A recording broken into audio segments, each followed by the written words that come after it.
Morning વિદ્યાર્થી મિત્રો, હવે આપણે છેલ્લા બે પ્રેક્ટિકલની અંદર અકાર્બનિક સંયોજનમાંથી ધનાયન અને ઋણાયનની શોધ કેવી રીતે કરવી એના બે પ્રેક્ટિકલ જોયા. તો આજે આપણે ધનાયન અને ઋણાયન શોધવા માટેનો ત્રીજો પ્રેક્ટિકલ કરીશું. બરાબર, તમારી જર્નલની અંદર પ્રેક્ટિકલ નંબર 17. ચાલો, તો જર્નલની અંદર તમે જોશો તો ફરીથી આપણને હેતુ એ જ આપેલો છે કે આપેલા અકાર્બનિક ક્ષારનું ગુણાત્મક પૃથ્થકરણ કરી તેમાં રહેલા ધનાયન અને ઋણાયનની પરખ કરવી. તો આપણે હવે એવી જ રીતે ફરીથી ધનાયન અને ઋણાયનની શોધ કરીશું. આપણી પાસે અત્યારે તમે જોઈ શકો છો તો આ બીકરની અંદર એક બ્લુ કલરનું સંયોજન છે. તમે વ્યવસ્થિત રીતે જોઈ શકશો કે આપણી પાસે વાદળી રંગનું સંયોજન છે. બરાબર, એટલે કે સૌથી પ્રથમ આપણે રંગના ખાનામાં લખીશું વાદળી રંગ.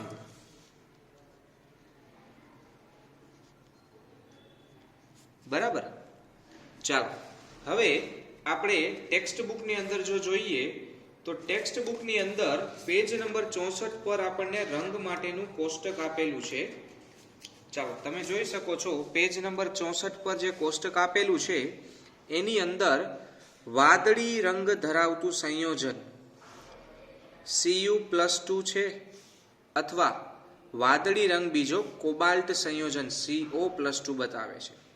એટલે કે આના પરથી આપણે કહી શકીએ કે આપણી પાસે કાં તો Cu+2 છે અને કાં તો આપણી પાસે CO+2 છે. તો આપણે અહીંયા અનુમાનમાં લખીશું Cu+2 અથવા CO+2 હાજર હોઈ શકે. બરાબર, ચાલો હવે આપણે એમની વાસ જોઈએ કે એની વાસ કેવી છે. બરાબર, મને સંયોજનમાંથી કોઈ પ્રકારની વાસ આવતી નથી, માટે હું અહીંયા લખીશ વાસ વિહીન, અને અહીંયા આપણે લખી શકીએ વાસ વિહીન સંયોજન હાજર.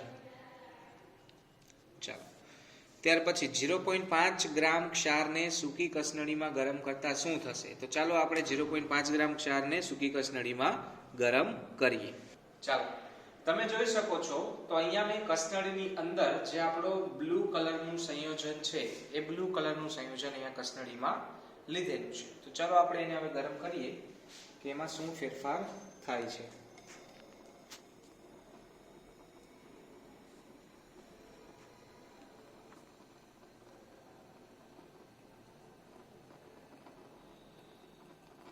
ચાલો, તો તમે જોઈ શકો છો કે આપણી કસનળીમાં રહેલું સંયોજન જે છે એ સફેદ રંગનું થઈ ગયું છે.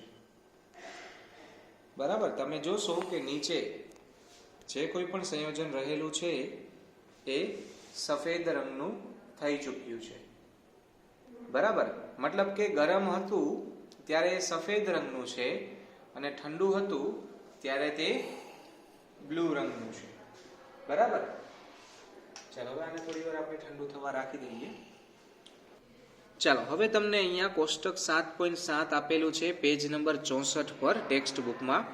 ત્યાં તમે જોઈ શકો છો ક્ષાર ઠંડા હોય ત્યારે એનો રંગ અને ગરમ હોય ત્યારે એનો રંગ, એના આધારે એનું અનુમાન. ચાલો, ઠંડુ હોય ત્યારે વાદળી હતું અને ગરમ હોય ત્યારે સફેદ થઈ ગયું.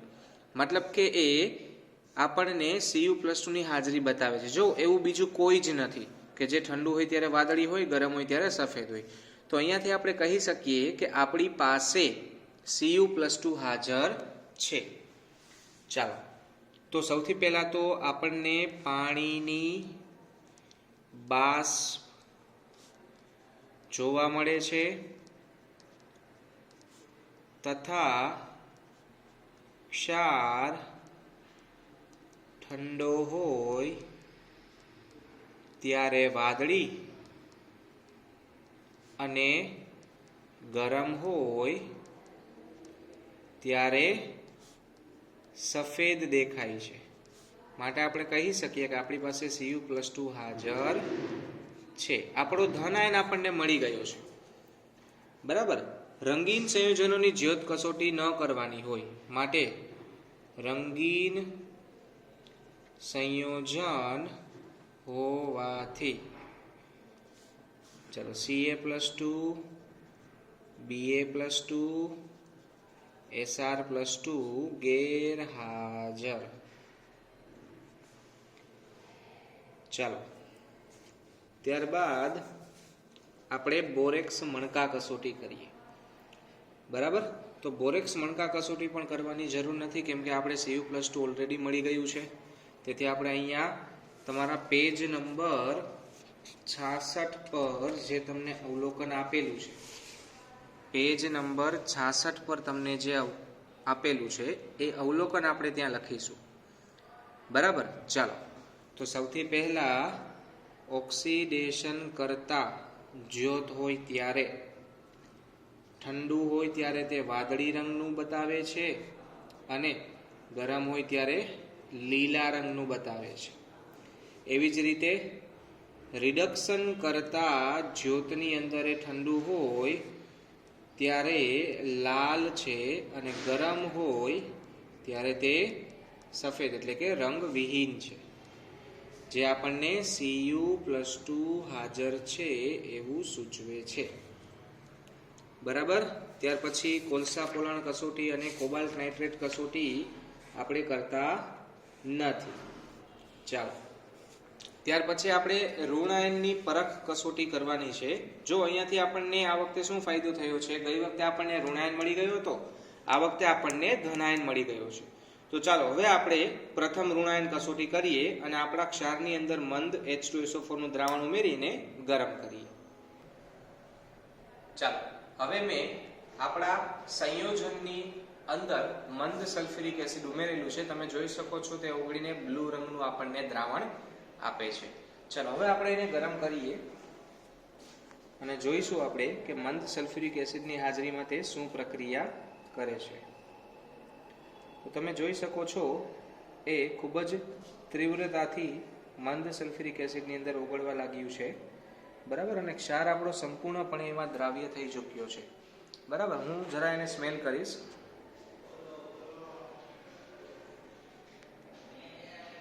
કોઈ પ્રકારનો વાયુ અહીંયાથી ઉત્પન્ન થતો નથી અને તમે જોઈ શકો છો ક્ષાર સંપૂર્ણપણે H2SO4 માં દ્રાવ્ય થઈ ગયો છે. ચાલો ક્ષાર દ્રાવ્ય થઈ વાદળી દ્રાવણ આપે છે, પરંતુ કોઈ વાયુ ઉત્પન્ન થયેલ નથી.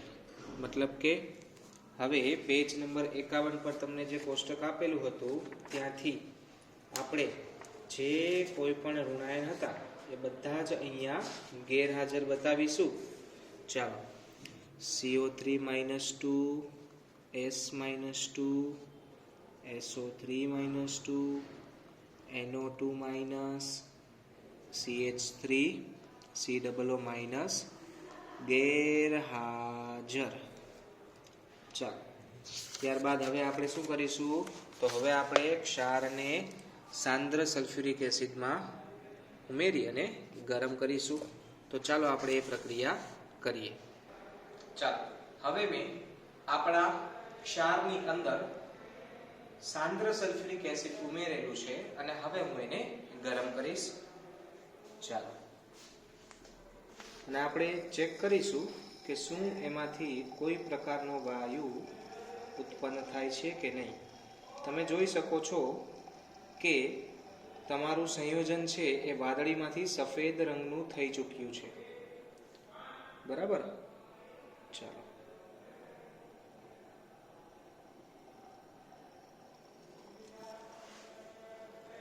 હવે હું આને સ્મેલ કરીશ.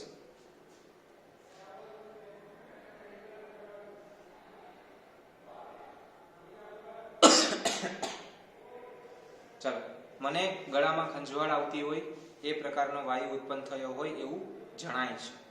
બરાબર, કેમ કે મને ઉધરસ આવવા લાગી તરત જ. બરાબર, ચાલો હવે આને હું થોડી વાર માટે ઠંડુ થવા માટે રાખી દઈશ. બરાબર,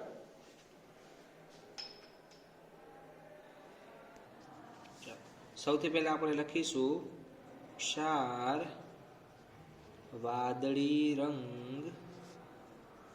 ગુમાવે છે તથા તીવ્ર ગૂંગળામણ વાળો વાયુ ઉત્પન્ન કરે છે. ચાલો એના આધારે આપણે શું કહી શકશું? તો તમને જે અહીંયા અવલોકન આપેલું છે એમાં Cl માઇનસ છે, Br માઇનસ છે, I માઇનસ છે, NO3 માઇનસ છે, C2O4 માઇનસ 2 છે, બધા ગેરહાજર છે. ચાલો હવે હું તમને આ થોડું રિઝલ્ટ સમજાવું કે આવું શા માટે થાય છે.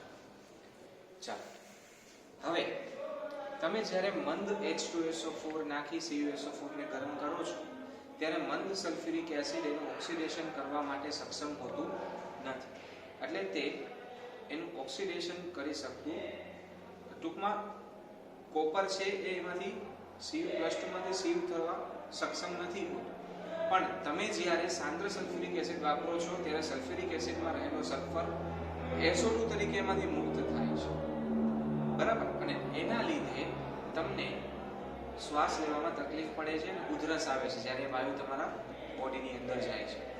આવું માત્ર સાંદ્ર સલ્ફ્યુરિક એસિડમાં એટલા માટે થાય છે કારણ કે ત્યાં સલ્ફેટ છે એ સલ્ફર ડાયોક્સાઇડમાં રૂપાંતર પામી ગયું. પણ એ આપણું પરિણામ છે નહીં. અને તમને આપેલા કોષ્ટકની અંદર પણ તમે જોઈ શકો છો ક્યાંય પણ કોઈ જગ્યાએ SO2 વાયુનો ઉલ્લેખ નથી. એ હતો ઉલ્લેખ, પણ ક્યાં હતો?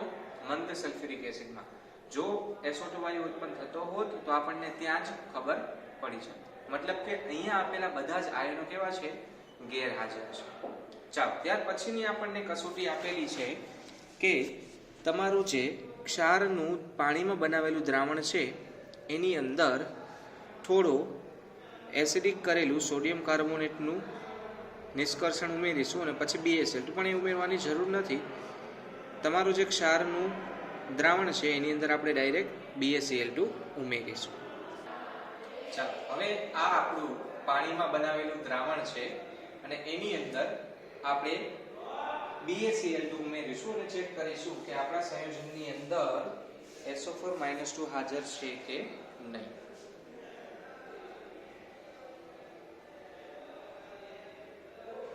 ચાલો તમે જોઈ શકો છો એ મુજબ તમને અહીંયા સફેદ રંગના અવક્ષેપ દેખાય છે. બરાબર, જે આપણને Ba+2 ની સાપેક્ષે SO4 જોડાવાના કારણે BaSO4 ના અવક્ષેપ મળે છે. બરાબર, જે આપણને એવું દેખાડે છે કે આપણા દ્રાવણની અંદર SO4-2 હાજર છે. ચાલો તો હવે બુકની અંદર આપણે આ રિઝલ્ટ લખીએ.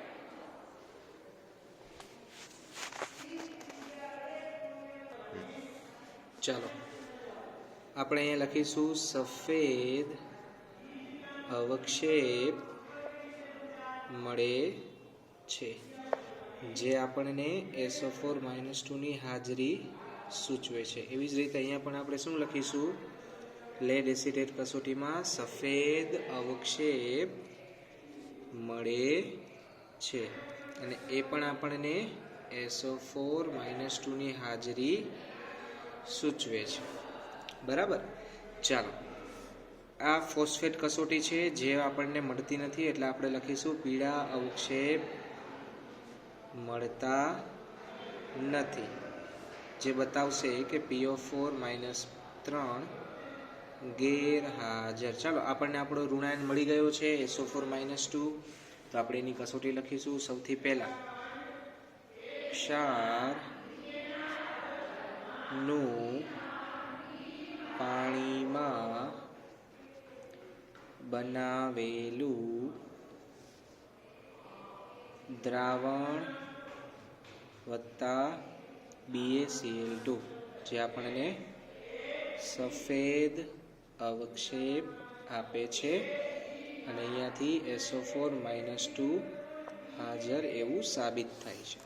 ત્યારબાદ બીજી કસોટી હતી ક્ષારનું જળ નિષ્કર્ષણ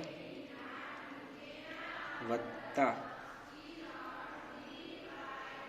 CH3COOH વત્તા PbCH3COO ટ્વાઇસ, જે આપણને સફેદ અવક્ષેપ આપે છે અને ત્યાંથી એવું સાબિત થશે કે આપણા દ્રાવણમાં SO4-2 હાજર છે. ચાલો હવે SO4-2 ની જે હાજર થવા માટેની કસોટીઓ છે એ બંને કસોટીઓ આપણે લખીશું. બરાબર, તો પેજ નંબર 63 પર તમને એ કસોટીઓ આપેલી છે. સૌથી પહેલી કસોટી છે Na2SO4 વત્તા BaCl2, જેમાંથી બનશે BaSO4 વત્તા 2NaCl. ત્યારબાદ બીજી કસોટી તમને આપેલી છે Na2SO4 વત્તા લેડ એસિડ એટલે કે CH3COO ટ્વાઇસ Pb, જેમાંથી PbSO4 ના સફેદ અવક્ષેપ મળે છે અને સોડિયમ એસિટેટ મુક્ત થશે. ચાલો, તમે બંને કસોટી અહીંયા લખી લીધી છે. બરાબર, તો હવે આપણે ધન આયનના સમૂહ કસોટી તરફ આગળ વધી શકશું. ચાલો વિદ્યાર્થીઓ, હવે ખૂબ ધ્યાનથી બધી વસ્તુ સાંભળજો જે હું કહેવા માંગુ છું. આપણું સંયોજન જે છે એ વાદળી રંગનું સંયોજન છે, પ્લસ એને ગરમ કરવાથી એ રંગવિહીન થઈ જાય છે. જ્યાં આપણે 100% કન્ફર્મ થઈ ગયા કે આપણી પાસે જે ધન આયન છે એ Cu+2 જ છે, તો આપણે એની કસોટી કરવામાં સમય ન બગાડવો જોઈએ અને તરત જ આખો પ્રેક્ટિકલ લખવો જોઈએ. બરાબર, તો Cu+2 જે છે એ સમૂહ નંબર 2 ની અંદર હાજર હોય છે, એટલા માટે ત્યાં તે કાળા અવક્ષેપ આપે છે. તો સમૂહ 2 ની નીચેની કોઈ કસોટી આપણે કરવાની થશે નહીં અને સમૂહ 0 અને સમૂહ 1 ગેરહાજર આવશે. તો ચાલો આપણે આપણી સમૂહ કસોટીઓ લખીએ. ચાલો, સૌથી પહેલા ક્ષાર પ્લસ પાણીની અંદર આપણે આપણું દ્રાવણ બનાવેલું છે. અહીંયા શૂન્ય સમૂહમાં એમોનિયા વાયુની વાસ આવતી નથી. આપણે એને ઘણી બધી વાર ગરમ કર્યું, આપણને કોઈ જગ્યાએ એમોનિયાની વાસ નથી આવતી. સમૂહ 0 ગેરહાજર. ત્યારબાદ HCl ઉમેરતા તેમાં કોઈ જ પ્રકારના સફેદ અવક્ષેપ આવતા નથી.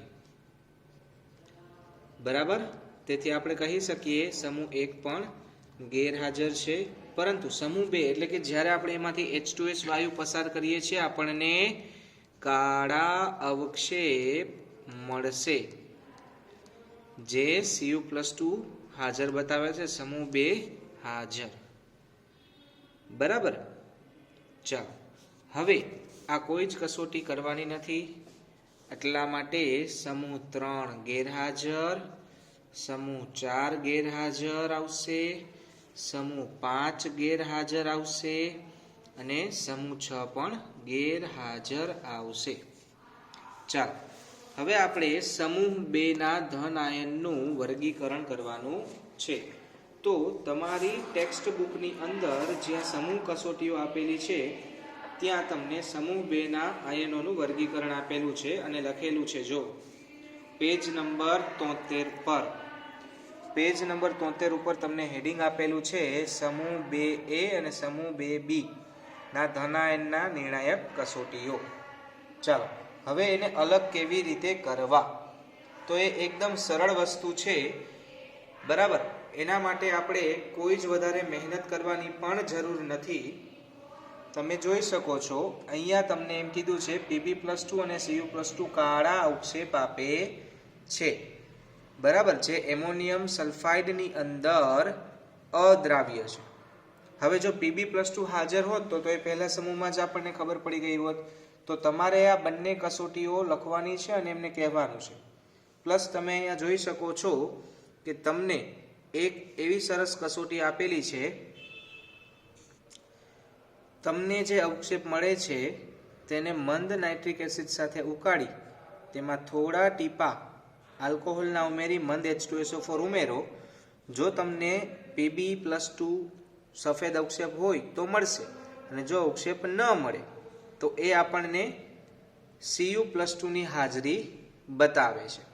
અને તેમાં એમોનિયમ હાઇડ્રોક્સાઇડ ઉમેરતા કન્ફર્મ થઈ જશે કે આપણી પાસે Cu+2 હાજર છે. તો ચાલો આપણે આ વસ્તુ લખીએ અને ત્યારબાદ પરફોર્મ કરીએ. ચાલો, મળતા અવક્ષેપને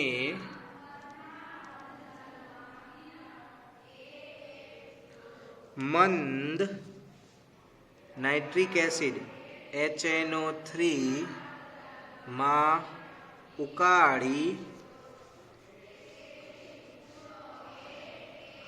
તેમાં C2H5OH એટલે કે આલ્કોહોલ ઉમેરો અને મંદ H2SO4 ઉમેરો. તો આપણે ત્યાં લખી શકીએ અવક્ષેપ મળતા નથી, તેથી Pb+2 ગેરહાજર અને Cu+2 હાજર. બરાબર. ચાલો, આપણે લોજિક લગાવેલું છે. જો Pb+2 હોત તો આપણને પહેલા સમૂહમાં જ સફેદ અવક્ષેપ મળી જાત. બરાબર. પણ પહેલા સમૂહમાં સફેદ અવક્ષેપ મળતા જ નથી. એનો મતલબ એમ કે આપણી પાસે Pb+2 છે જ નહીં. આપણી પાસે શું છે? Cu+2. પ્લસ આપણે એ પણ કહી શકીએ Pb+2 છે રંગીન સંયોજન આપતું નથી. તે માત્ર આપણને રંગ વિહીન સફેદ સંયોજન જ આપે છે, જ્યારે Cu+2 વાદળી સંયોજન આપે છે, જે પણ અત્યારે આપણી સાબિતી પુરાવે છે, કેમ કે આપણું સંયોજન વાદળી રંગનું છે. ચાલો, હવે આપણે Cu+2 માટેની નિર્ણાયક કસોટી લખવાની છે. ચાલો, તો સૌથી પહેલા Cu+2 માટેની નિર્ણાયક કસોટી છે મૂળ દ્રાવણ વત્તા NH4OH. ચાલો, આપણે મૂળ દ્રાવણમાં NH4OH ઉમેરીએ.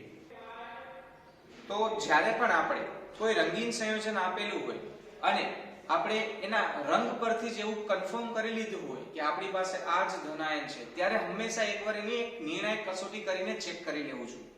અત્યારે આપણી પાસે બ્લુ કલરનું સંયોજન છે, અને ગરમ કરીએ તો એ રંગવિહીન થઈ જાય છે, જ્યાંથી આપણે ચોક્કસપણે કહી શકીએ છીએ કે Cu+2 જ છે. તો હવે આપણે એની એકવાર નિર્ણાયક કસોટી કરીએ. આપણે એના દ્રાવણમાં NH4OH ઉમેરીશું. તો હું NH4OH ને પહેલા વ્યવસ્થિત રીતે હલાવી લઈશ, ત્યારબાદ ઉપરથી એનું બૂચ કાઢી અને આપણા મૂળ દ્રાવણમાં હું થોડું NH4OH ઉમેરીશ. થોડું એવું જ ઉમેરીશ અત્યારે. ચાલો, તમે જોઈ શકો છો, તમને અહીંયા વાદળી રંગના અવક્ષેપ દેખાશે. તમે જોઈ શકો છો, તમને વાદળી રંગના અવક્ષેપ દેખાય છે, અને ઉપરની તરફ તમારું દ્રાવણ છે એ ઘાટા વાદળી રંગનું થતું જાય છે. ચાલો, હું હજુ વધારે NH4OH ઉમેરું છું આની અંદર. તમે જોઈ શકો છો, તમને બ્લુ રંગના અવક્ષેપ મળે છે, પણ આ તમારા અવક્ષેપ છે અને ઉપર દ્રાવણ વાદળી રંગનું થઈ જાય છે. જો અહીંયા તમને વાદળી રંગના અવક્ષેપ મળે છે, બરાબર, કારણ કે Cu+2 છે એ OH સાથે જોડાય CuOH ના વાદળી અવક્ષેપ બનાવે છે. પરંતુ જ્યારે એની અંદર વધારે પ્રમાણમાં એમોનિયા ઉમેરવામાં આવે છે, તમે NH4OH વાપરેલું છે, તો વધારે પ્રમાણમાં જે એમોનિયા ઉમેરેલું છે તે તમને સંકીર્ણ દ્રાવણ આપે છે, જે આ તમને દેખાય છે. એ તમે આને વ્યવસ્થિત રીતે હલાવશો તો તમારું આખું દ્રાવણ જે છે એ અત્યારે વાદળી રંગના અવક્ષેપથી ભરાઈ ગયું છે. બરાબર. હવે હું આને થોડું ખાલી કરી નાખીશ, અને અત્યારે આપણી પાસે શું છે? CaOH twice. ફરીથી હું આની અંદર થોડું વધારે પ્રમાણમાં NH4OH ઉમેરીશ. તમે જોઈ શકો છો કે જ્યારે આની અંદર વધારે પ્રમાણમાં NH4OH પડશે એટલે એ દ્રાવ્ય થઈ ગયા, બધા જેટલા પણ અવક્ષેપ હતા એ દ્રાવ્ય થઈ ગયા અને આપણને હવે એ ઘેરા વાદળી રંગનું એક સંકીર્ણ દ્રાવણ આપે છે. તમે જોઈ શકો છો અહીંયા, બરાબર. તો આ રીતે આપણે કહી શકીએ કે 100% આપણી પાસે જે કોઈ પણ સંયોજન છે એની અંદર Cu+2 છે ધનાયન તરીકે અને SO4-2 છે ઋણાયન તરીકે. વાદળી રંગના અવક્ષેપ આપે છે જે સાબિત કરે છે Cu+2 હાજર છે. જ્યારે વધુ NH4OH માં અવક્ષેપ દ્રાવ્ય થઈ આપણને ઘેરા વાદળી રંગનું દ્રાવણ આપે છે. ચાલો ત્યારબાદ બીજી નિર્ણાયક કસોટી છે મૂળ દ્રાવણ પ્લસ K4FeCN6. ચાલો જેવું તમે K4FeCN6 ઉમેરશો આપણને કથ્થઈ રંગના અવક્ષેપ મળશે. જે પણ આ કસોટી કરીને પણ તમે ચેક કરી શકો છો, તે Cu+2 ની હાજરી સૂચવે છે. ચાલો હવે આપણે બંને કસોટીઓ લખીએ. સૌથી પહેલા તો Cu+2 જે છે એ આપણા NH4OH માંથી OH સાથે જોડાય CuOH ના વાદળી અવક્ષેપ આપશે, બરાબર. અને ત્યાંથી એમોનિયા વાયુ મુક્ત થશે, બરાબર. જ્યારે બીજી કસોટીની અંદર તમે એમાં વધુ પ્રમાણમાં NH4OH ઉમેરીશો એટલે તે 4 એમોનિયા સાથે જોડાય CuNH3 ટાઈમ્સ OH ટ્વાઇસ બનાવશે, બરાબર. અથવા તો SO4 પણ તમે કહી શકો, જે ઘેરો વાદળી દ્રાવણ આપશે. ચાલો આ ઉપરાંત ફરીથી આપણે એક કસોટી કરી લીધી K4FeCN6 સાથે. તો Cu+2 છે K4FeCN6 સાથે જોડાય આપણને Cu2FeCN6 આપે છે, જે કથ્થઈ રંગના અવક્ષેપ આપે છે, બરાબર. ચાલો હવે આપણી પાસે અહીંયાથી કન્ફર્મ શું થાય છે તો Cu+2 એટલે કે ક્યુપ્રિક આયન છે. જ્યારે ઋણાયન તરીકે આપણી પાસે છે SO4-2 એટલે કે સલ્ફેટ આયન. અને આપણે અહીંયાથી કહી શકીએ કે આપણી પાસે CuSO4 એટલે કે કોપર અથવા તો એને આપણે ક્યુપ્રિક પણ કહી શકીએ છીએ, સલ્ફેટ સંયોજન છે. ચાલો તો કંઈક આવી રીતે આપણો પ્રેક્ટિકલ નંબર 17 આપણું સૌપ્રથમ એક રંગીન સંયોજન આપણે ફાઇન્ડ આઉટ કરેલું છે અને 17નું પ્રેક્ટિકલ અહીંયા કમ્પ્લીટ થાય છે. હજુ આવી જ રીતે આપણી પાસે બીજા 3 પ્રેક્ટિકલ પણ છે પ્રેક્ટિસ માટે. તો ફરીથી આપણે એક નવા સંયોજન સાથે નેક્સ્ટ પ્રેક્ટિકલની અંદર મળીશું અને પ્રેક્ટિકલ 18 કમ્પ્લીટ કરીશું. Thank you so much.